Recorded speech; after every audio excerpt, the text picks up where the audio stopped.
Who said you can't get explosive growth even in the winter months? Stick around with me, and in this video I will give you the December update of my growing space.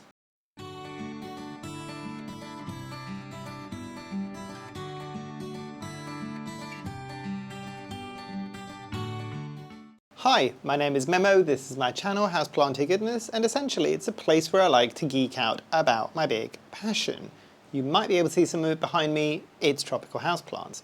So as I said, December isn't always a month of like doom and gloom and nothing is growing and woe is me. There can still be some growth in your collection. Granted, I know, before anybody says this, that my growing conditions might be different from a lot of people's. Obviously, a lot of my houseplants are being grown in a conservatory, and that might mean higher humidity levels, but the thing that this space has as a disadvantage versus what a lot of you might be experiencing growing your plants in just regular household conditions is that this space isn't great at keeping the heat in. So during months where it's starting to get a lot colder, it's more challenging to keep this space kind of heated up. So actually a lot of my plants, even now when it's kind of starting to get a bit more kind of cold and frigid here, the space here doesn't really, I don't let it drop much below 15 degrees Celsius, but it doesn't get much above 20 or 21. Sometimes, believe it or not, and the people that have got things like your thermometers and hygrometers, you might be able to see and go, actually, no, my space is actually considerably warmer with that, even if my thermostat is set to 20 degrees. So bear that in mind. This space is optimum at some points, but maybe suboptimum on some other points. But without further ado, let's dive into what's doing well and also what isn't doing so well this month. And I'll start you off with something that has been in my propagation bin for a while, and it's finally out of the propagation bin and trying to live its best life. So the first thing is what you are seeing right here, and hopefully it's not getting too blown out by the light. And you can kind of see some of its leaves. You can see some of the newest leaves that happened in the kind of propagation bin.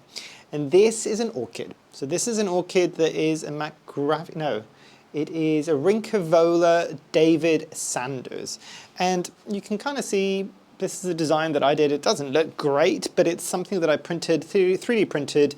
And basically what I've done is just mounted the orchid on with some damp sphagnum moss, because this is an orchid that struggled for me. This, for the people that have been here for a while, used to be in the wall that anybody who has seen the recent kind of tour of the conservatory, and anybody who hasn't, I will link it at the top, you will know that a lot of my orchids are on kind of a wall on the side of my conservatory above the door where I come into the conservatory.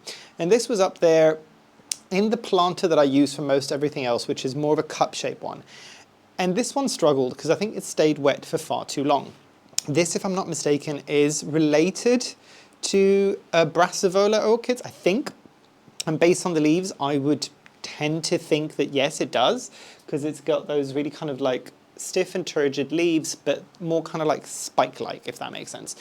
But this one rotted away. Like, it lost all of its roots. It had maybe 2 or 3 old leaves, and some of them are still here, this one and this one and this one.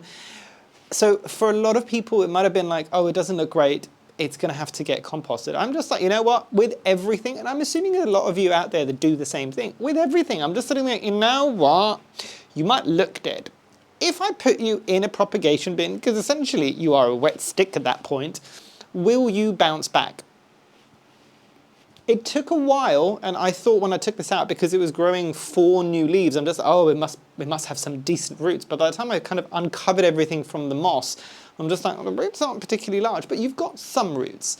So I'm just like, you know what, I'll bite the bullet and see, because this was in the propagation bin at least 6 months. So this took a very long while, but I am glad to say that it's back out in my conservatory now. It's not up on the ceiling, it's on kind of like a shelf, kind of just hanging. That's why there's a hook to it.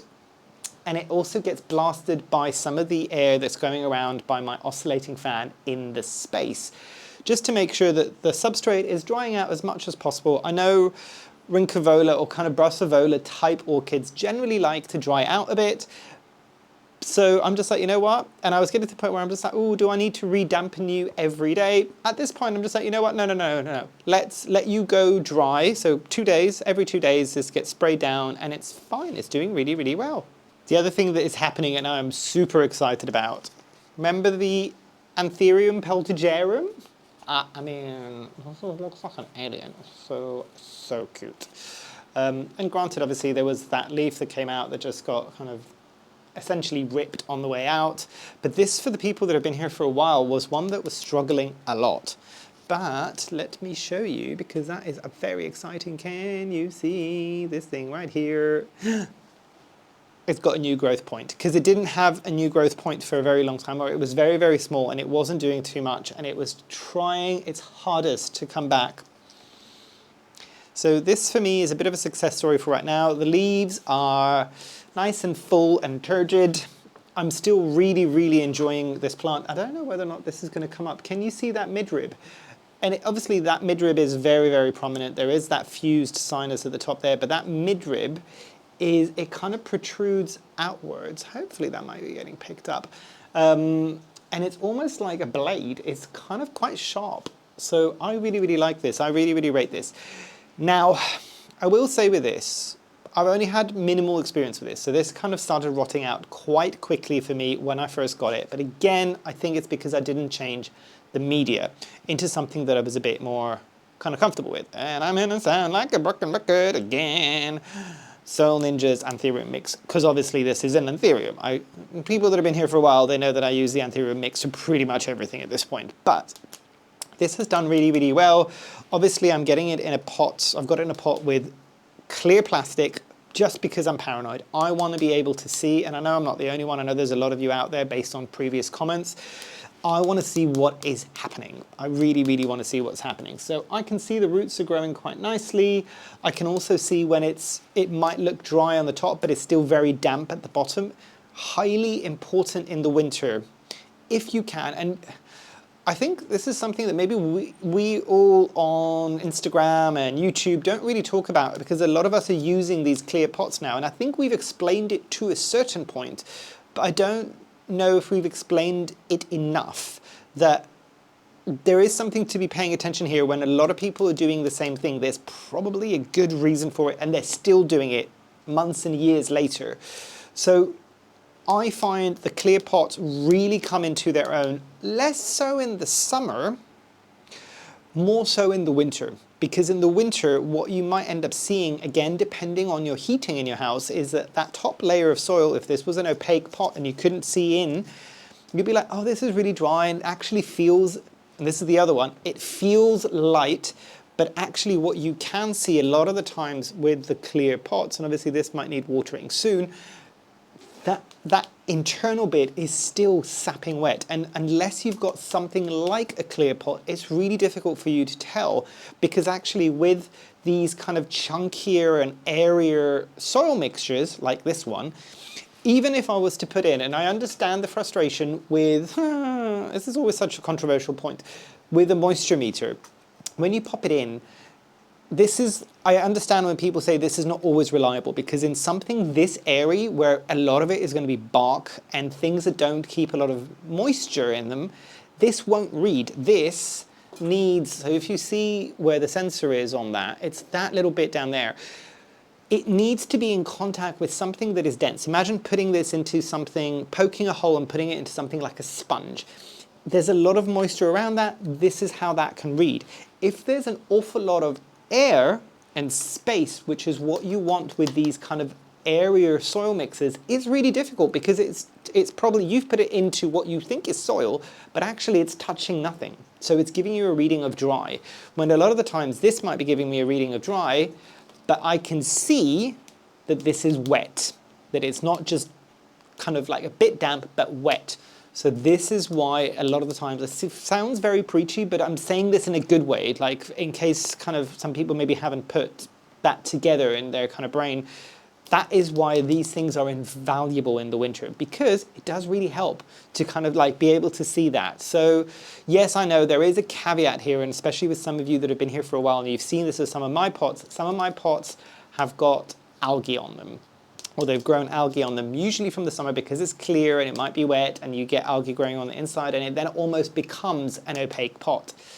If you can, try to avoid that, and if you can't avoid it, you might need to kind of like quickly take it out of the pot, put it down as long as it keeps its shape, and quickly scrub down that pot on the inside, especially before or in the middle of winter, and then pop it back in. I'm not talking about repotting in any way. You want to disturb the roots as little as possible in the winter, but you need to be able to see what is happening. In the summer it's less important, but in the winter you really do, because root rot. But yes, this is doing very well. So this is a bit of a tangent, but learning moments, if at all possible. Okay, and look at something that is hanging from the kind of top of my space. And this is, let me hide my face so you can kind of see all the different coloration. That's not the light that is creating that kind of pinkish, kind of peachy color there. It's actually the way that the leaves emerge. So you get that kind of almost ombre effect. Ombre.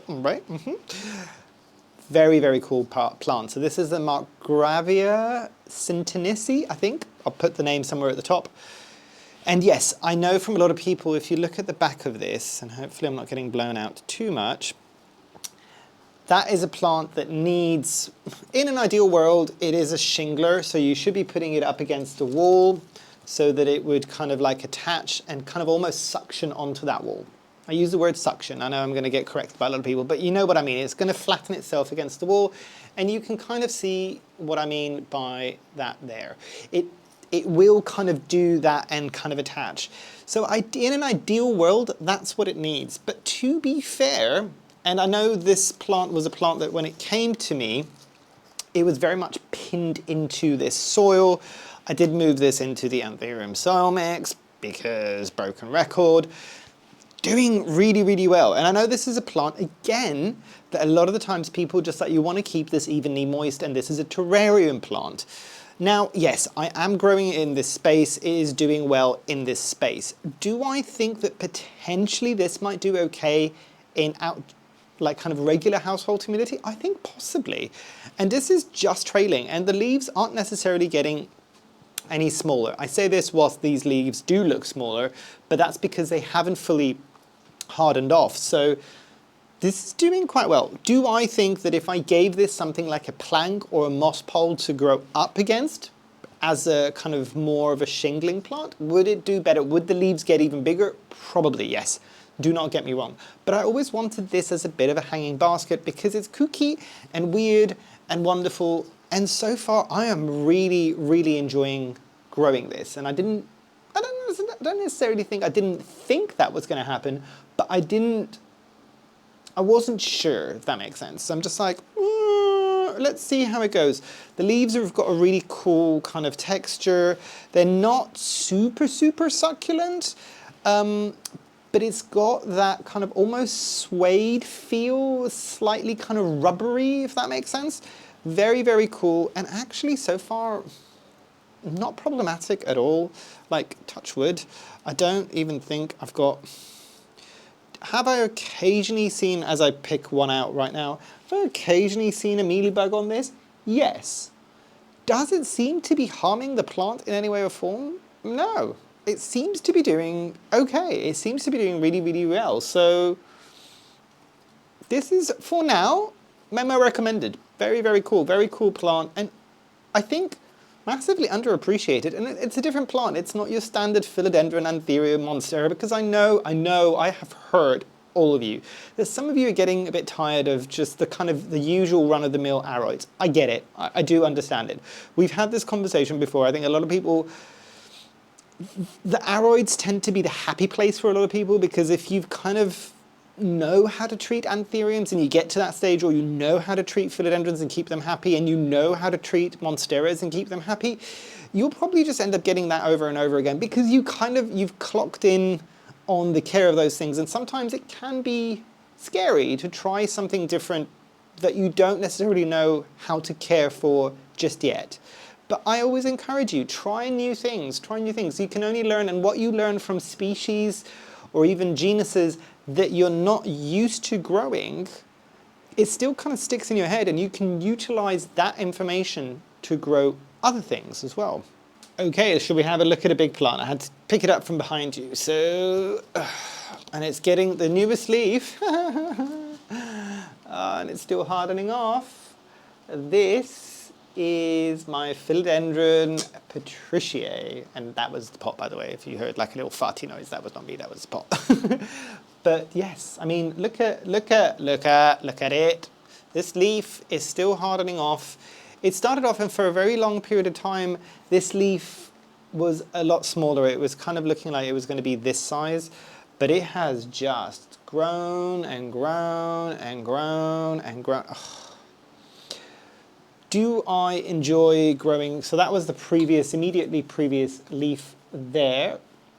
Do I enjoy growing this? Yes, I really, really do. And I think this is quite a nice kind of plant. So if you're into your anthuriums, your like pendanty type of like strappy leaved anthuriums, I would hazard a guess you would like something like the Philodendron patriciae. As I said, I don't remember if it was in a review. If it was a review, I'll put it at the top there, but it might have just been in a regular video somewhere along the line. That this I thought was a difficult plant. Interestingly, a lot of people in the States were saying that actually you could find this a bit easier, and that actually they haven't found it to be particularly challenging. That's great. I love to hear that, because maybe the information that I had from a while back is kind of outdated, and more people know what they're kind of doing now with plants, so this maybe isn't as challenging as everything else. Does this appreciate a moss pole? Yes, I think it really does appreciate that moss pole, so bear that in mind.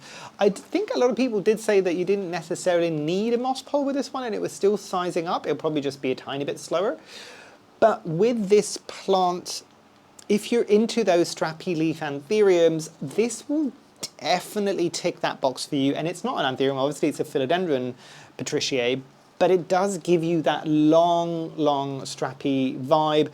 And to me, I know this might seem a bit wide, it's just because of where I'm growing it. You could probably have this relatively compact, because again, the leaves are going down. They're not going out, they're not going up, they are going down. And it does create this wonderful, wonderful kind of long leaf, and I think this can even get longer as well.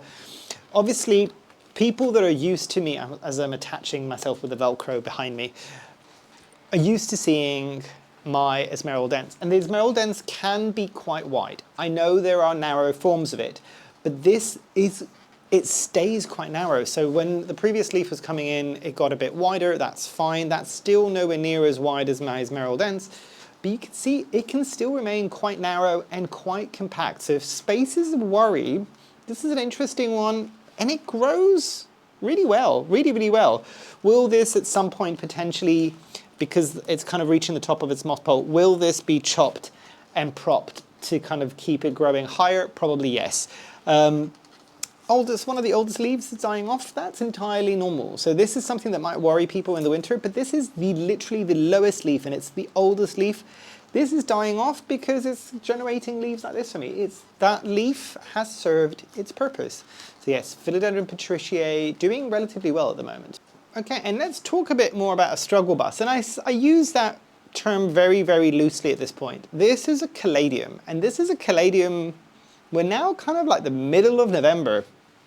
I mean, it's on its way out, and it's on its way towards dormancy, but actually, if I bring it in and show you, can you see that point there? Right there.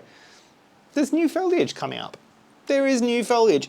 Are they going to be huge? No. But at this point, I am not forcing this into dormancy. I'm absolutely not going to force this into dormancy, because it seems to be okay. Some of these lower leaves, the very, very small leaves, might be kind of like slowly dying back to go into dormancy. This is a very healthy plant. I've got a clear pot. I can see the roots are doing well. The roots are still growing like mad.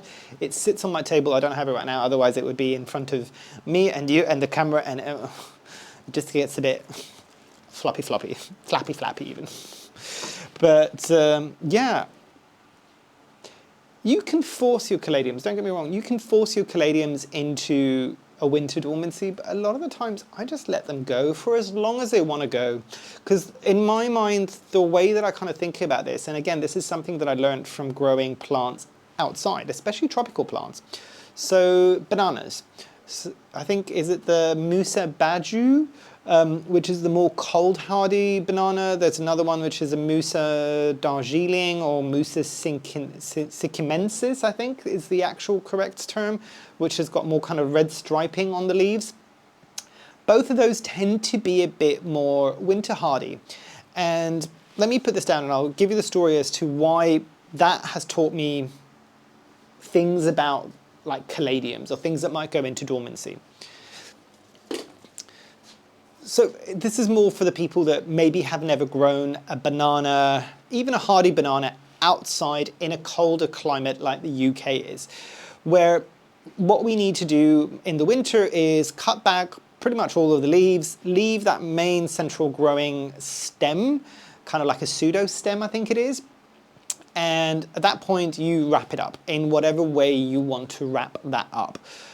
And I always used to do this the time where you put your garden to bed, essentially. So it's a case of like when you're preparing for winter and you're kind of like making sure that things are mulched, leaving the leaves where they fall from the trees, because that can help a lot of the kind of bug life over winter. But you would kind of cover this up and you would probably put some like hay around it, maybe some winter fleece around it.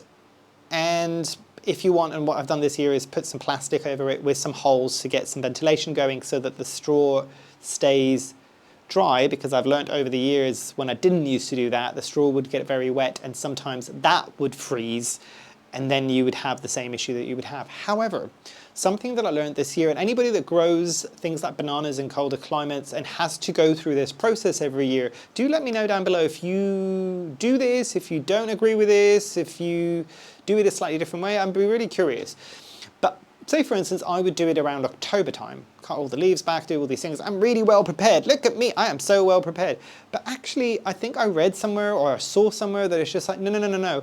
Hold back on some of these colder hardy bananas, like the baju, like the sikimensis, and wait for them to have their first day or two of like a soft, possibly even a hard frost, and then you can see the leaves starting to blacken off. And for all of us that are used to things like houseplants, that would send alarm bells going, oh my God, it is getting root rot. Now, there is a slight difference between bananas and something like a caladium that I was showing you, because even if the banana's pseudostem usually kind of rots all the way down to the ground because of cold or whatever, it will usually kind of grow back up from the soil level the next year. The thing that you end up losing, because some of my bananas now are really, really tall, they're over like 2 meters tall, I want to keep some of that height, and that's how you do it. But the thing I didn't know is that a lot of people are just like, no, you need to let it go through some of that coldness to prepare itself for the colder months ahead. Because if what you've done is, I'm going to wrap you up really, really, really warm when it's still kind of not that cold, you might get some growth, you might get some more moisture in there. It's still actively trying to grow within the kind of confines of what you've covered it with. And it's just not ideal. So this year I'm trying it a different way. I've let it, had its first day or two of frost, and then covered it up. Does it make it a pain in the bum because you're doing this in the freezing cold? Yes. But that was a very long-winded way of me saying, let it do its own thing, because part of the benefit that you get with the banana trees, not just because they're getting a bit more cold hardy, those leaves have ended up being on those plants for an extra 2 full months, more so than I would have had in other years. And it does make sense that, you know what, that's been more time that it could photosynthesize, even if it's not actively pushing out a lot of new leaves because it's obviously autumn, but it's actively helping it photosynthesize, thus storing some energy potentially, especially things like caladiums where they've got like the tubers in the ground. Any kind of extra energy that you can give it by keeping it going for as long as you possibly can is probably going to be a good thing for next year's growth, because will this probably die back entirely and go into a bit of a dormancy period? 100%. I don't expect this caladium to, and I'd be really surprised if it does, but I don't expect this caladium to be like this for the entirety of the winter and into next year's spring. If it does, great. If it doesn't, it's fine, because I have given it the best kind of chance for next year's growing season to be even bigger and even bushier. So try not to force your plants into dormancy if you can help it, because you get benefits from leaving it to kind of do its own thing as much as possible. You might need to really reduce the watering back, but it can really help the plant store up some energy. At least that's the theory, and it kind of makes sense in my head at least. Let's have a look at a plant that's a relatively new addition. Obviously the leaf has been cut down there, but you can see what some of the smaller leaves look like, and that's, it would have just had a point basically. So this, if I'm not mistaken, is it a Cyrtosperma? Hold on, let me just double check. So yes, this is a Cyrtosperma Johnstonii, I think. Very cool plant. A lot of people don't talk about this, and it surprised me, because let me show you. And I tried to show this, but it probably didn't come up as well in my tour video. Can you see that stem?